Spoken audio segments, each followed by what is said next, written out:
Hello, I'm Mac, at least for a day, and everything's going to be okay.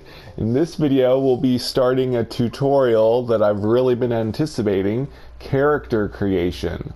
Because that's the first thing I'm going to be doing when I start my first game, is creating the characters. Now you'll notice that I finally got around to editing my home space. I got some new assets that they let me put in after I finished the art tutorials. So I deleted all the old boring shapes that they had and put in some flowers and trees and the shed. So kind of fixing up my home space a little bit. Alright, I'm going to go to the tutorial. As usual, the volume on it is very low and I can't change it, so you have to turn up your own volume. And be careful when I turn my mic back on that I don't hurt your eardrums.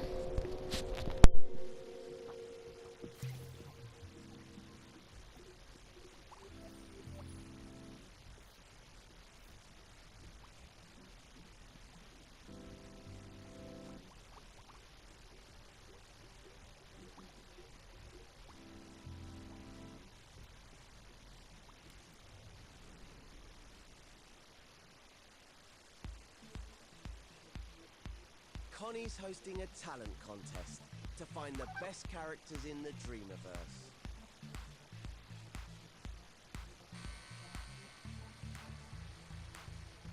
But she's a no-nonsense judge, and none of these candidates are up to scratch.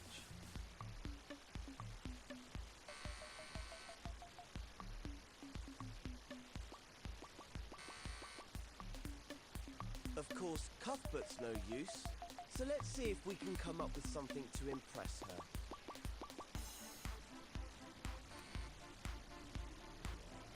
Head into the dressing room, also known as edit mode, to get started.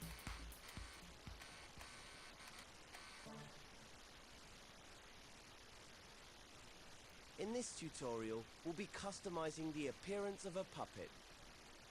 So we'll need a blank canvas to start. Go to the Assembly menu and open the Gadgets menu. Now open the Gameplay Gear menu. In here, find the Blank Puppet Deluxe. The Deluxe version is the perfect starting point for making characters. Select it with X and a blue mannequin will appear on your imp.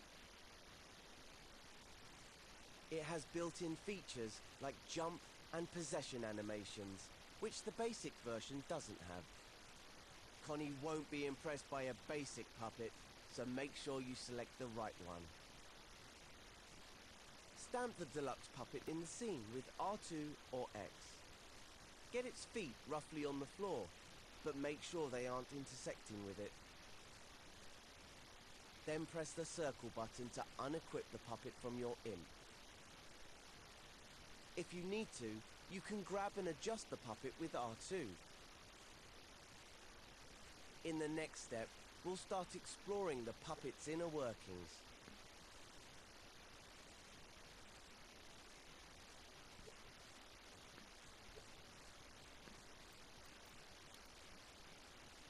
The puppet might look simple, but it's quite a complex gadget. So let's get to know it a little better. It's made up of many objects that have been grouped together. And just like any other group, it can be scoped into.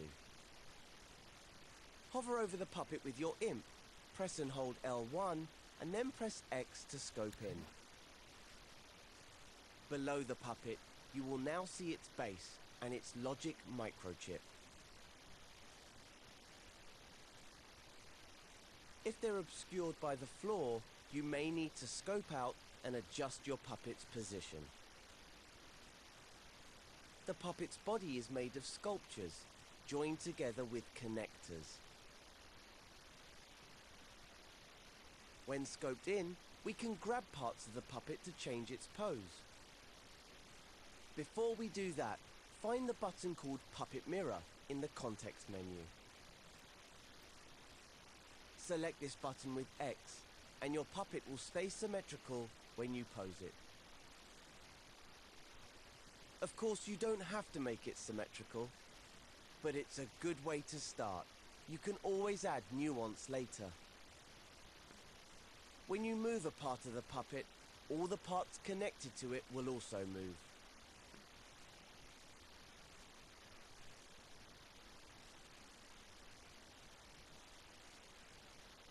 The root of the puppet is the pelvis, and every other part is connected in a hierarchy from there. For example, moving the upper arm will move the lower arm and the hand as well. But if you move the pelvis, the whole puppet will move. Its feet will try to stay in contact with the floor. So if you lower the pelvis, the puppet's knees will bend. You can also rotate parts by grabbing them with L2.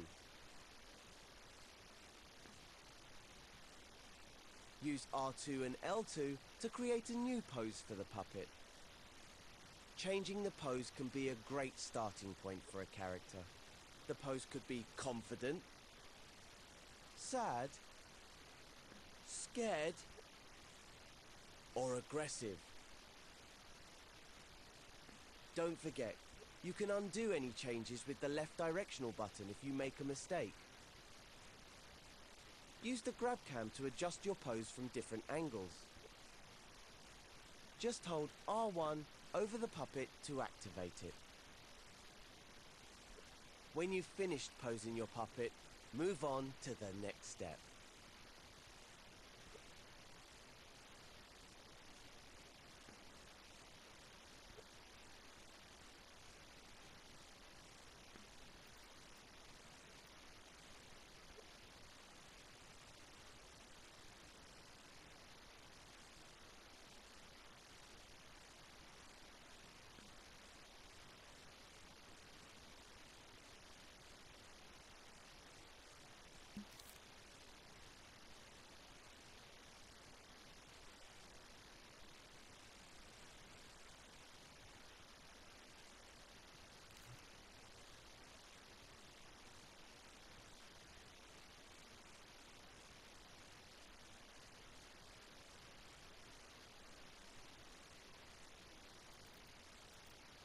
In your puppet, move on to the next different angles.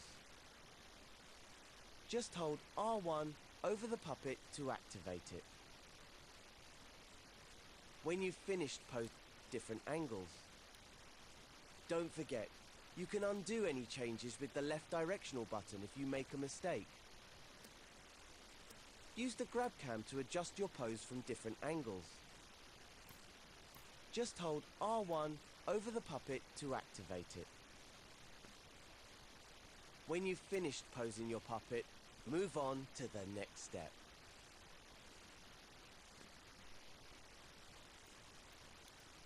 Now we've posed our puppet, we can start adjusting its proportions. To do that, we're going to use the stretch tool. Go to the assembly menu, then open the tools menu. Select the stretch tool. It's the one that looks like a double-ended arrow.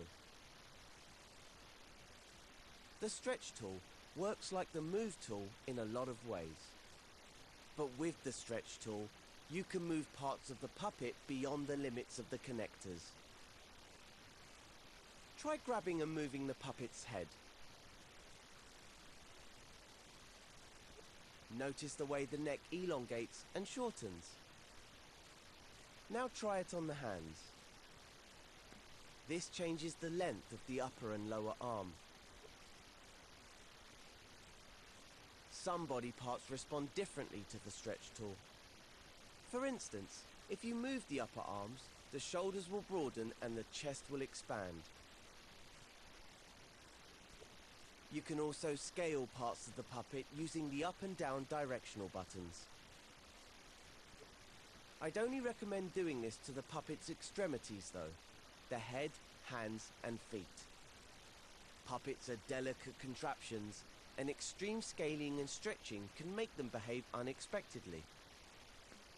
But if anything does go skew with, Just undo it using the left directional button. If you know how to use sculpt mode, you could try scoping into the individual body parts to change their shape.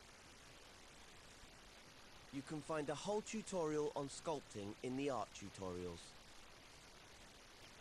Have a play around with stretching and scaling and see what you can create.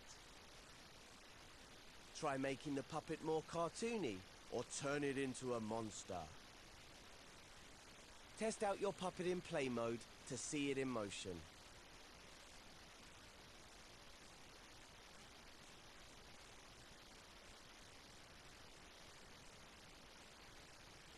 When you're done, return to edit mode.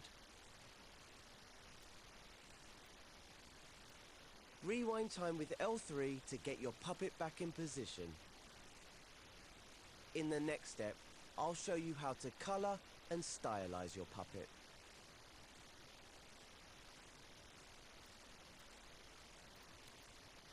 Another way of customizing your puppet's appearance is by changing its color. We can do this by tinting it in coat mode. If you've played my tutorial on coat, style and effects, you'll already know how to do this. In the assembly menu, go to the modes menu and enter coat mode. In the coat mode menu, open the colors menu and select a color for your puppet.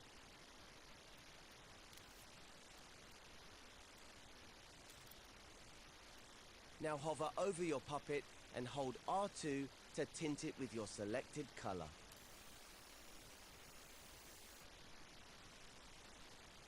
The longer you hold R2, the stronger the tint will become.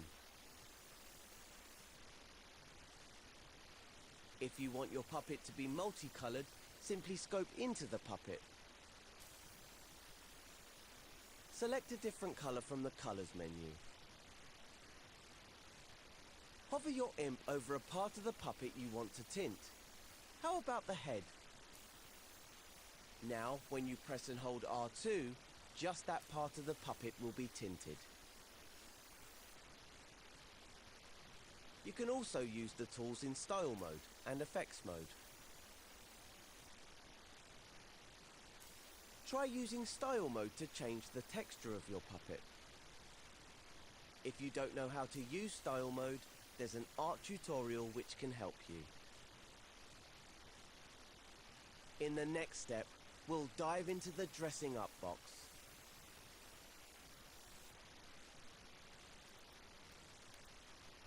One of the simplest ways to customize a puppet is by adding accessories.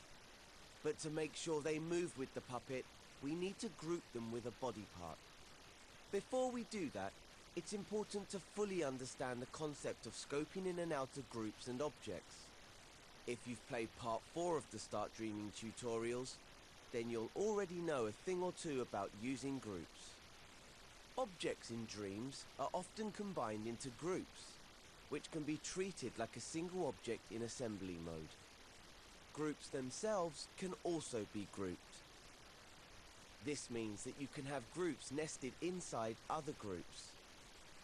Let's try scoping in and out of something else before we invade the puppet's personal space. Over there on the floor is a hat box. Make sure you're in edit mode. Now try taking the lid off the hat box. The whole box will move because the lid, the box, and its contents have been grouped. Undo the move with the left directional button to put it back in its place. Now scope into the group. Hover over the hat box, press and hold L1 and press X. Everything but the box should go grey and blurry. If not, make sure your visual feedback preference is set to all. This shows that you've scoped into the group and can edit its contents. Now you should be able to take the lid off the hat box. Inside is another hat box. Try taking the lid off this one. I think you can guess what will happen. This smaller hat box is also grouped with its lid and contents. Remove the smaller box and place it next to the large one. Now scope into this group by holding L1 and pressing X over the smaller hat box. The original hat box will go grey and blurry as we've scoped into a subgroup. Now you should be able to open the smaller hat box. What's inside? A lovely hat. Take it out and place it next to the smaller box.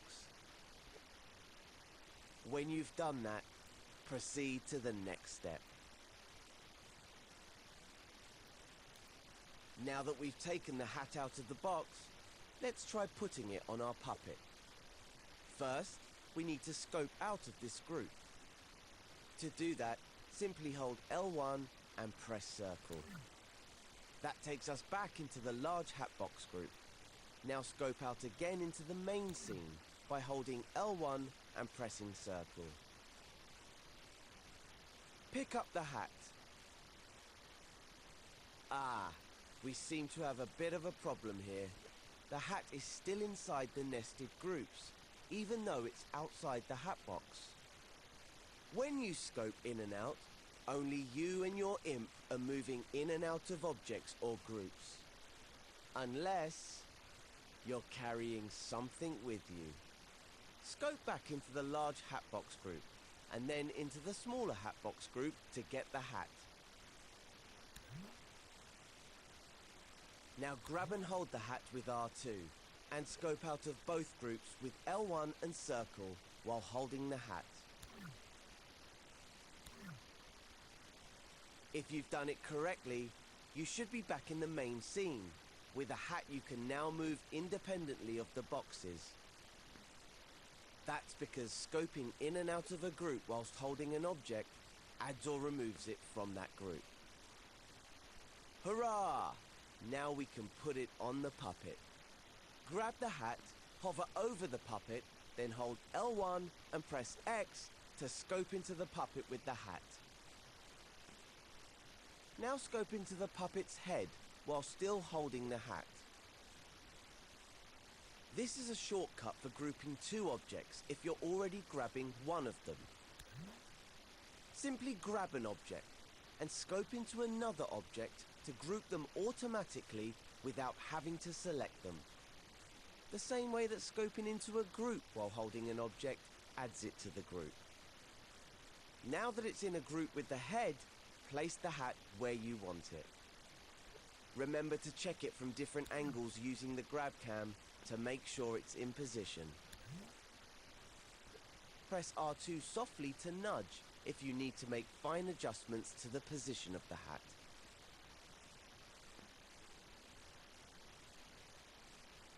Before you move on, you should try out the puppet to see it walk around with its new accessory. Switch to play mode, possess it with R2 and take it for a wander. Nice. When you're ready to continue, go back to edit mode.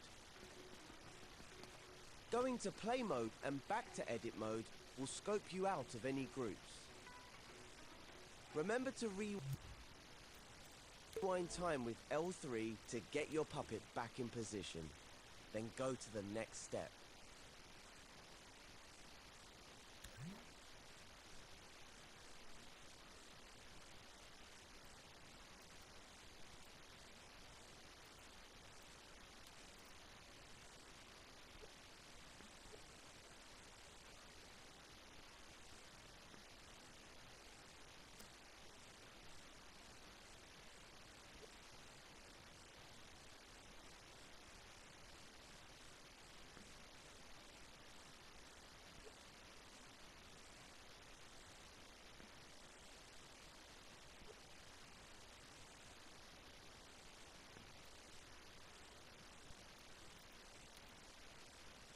Okay, let's add some more accessories before our puppet's stage debut. Open the assembly menu and select Search, the button with the magnifying glass, to search for an element. Usually, you'd be in the Dreamiverse here, but for this tutorial, I've kept things simple and curated a collection of elements for you to use. Take a look at some of the accessories in the collection. Select one you like with X. You'll now have your chosen accessory on your imp. Don't stamp it down yet though. First we need to scope into the puppet. You can do this even when you have an element from the Dreamiverse on your imp. Scope in with L1 and X, and then scope into the body part that you want to attach it to. If that body part is already in its own group, you'll enter that group. But if the body part is just a sculpture, then you'll create a new group when you stamp the object down. Once the accessory is in the group, you can adjust the accessory while you're there.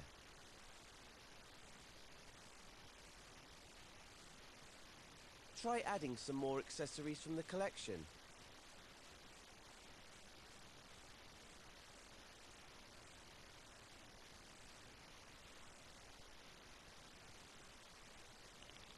Then it's important to test the puppet in play mode to check that the accessory is attached correctly.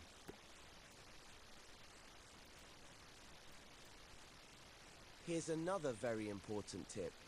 If you ever want to remove an accessory, whatever you do, don't ungroup the body part.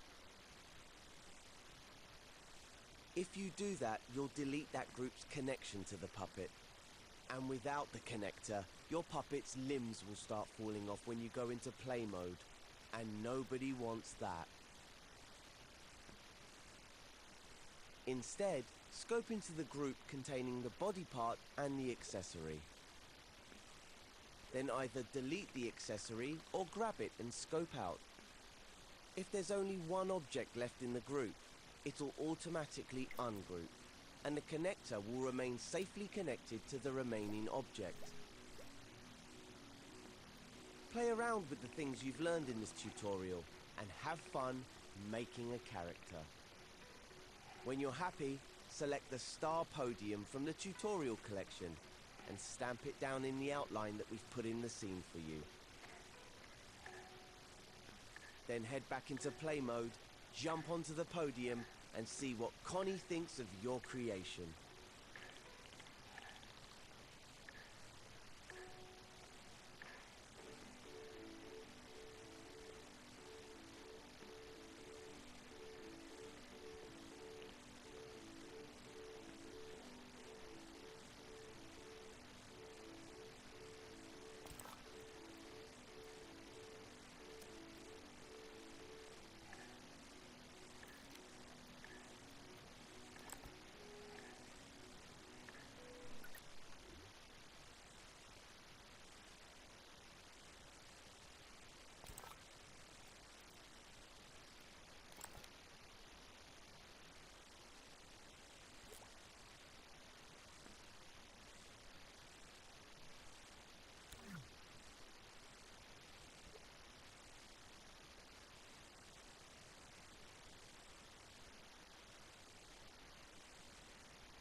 Trying to put gloves on this. It's a little tedious. I think I'll get it though. Okay, I gotta make sure I scope into the body part correctly. Okay. I'm going to be using the move controllers once I start making my own characters, so this isn't going to be quite what it's like. It's a little bit harder to position things with the DualShock.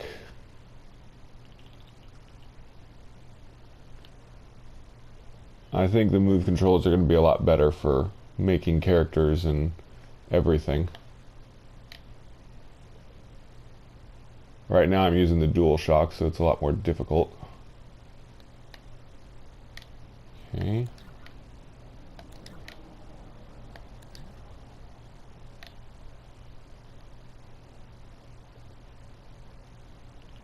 He's gonna have giant hands. I'm just trying this out. Okay. Let's see how this works.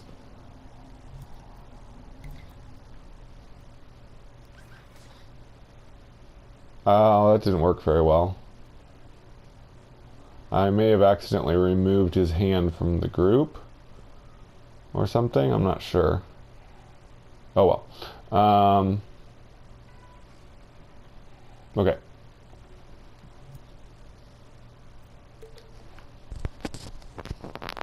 Pretty sure. Yeah, that's all messed up. Did I put it backwards? Did I put the glove backwards?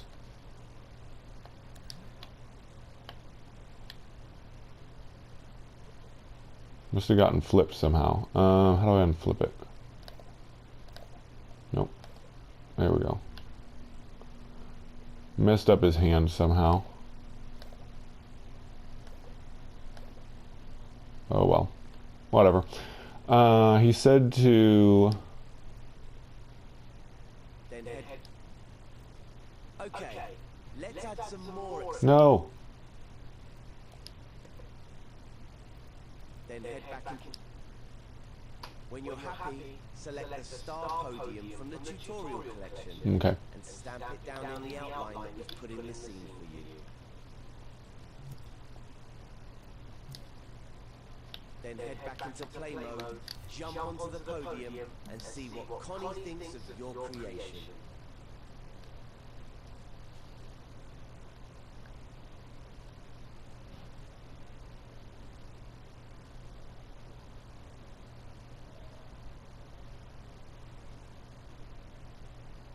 I don't know. I don't think I have to get it perfect. Just has to be there. Has to be in here. Okay. Let's see how this works. I don't like that I messed up his hand, but oh well.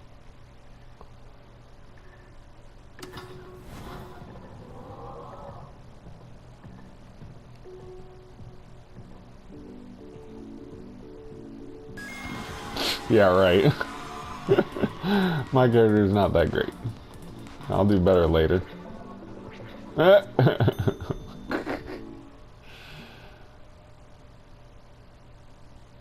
Anyway. Alright, so that was the first character creation tutorial. I'm hoping the second tutorial will teach us about changing the logic in the microchip, because there's a lot of things I want to change. Like I want my first character to not be able to jump. So hopefully he'll show me how to be able to change that. But anyway, this has been how to customize a character, at least. The outside part of it, not the logic. But anyway, I have been Mac. Thank you for joining me for a day. And remember, everything is going to be okay.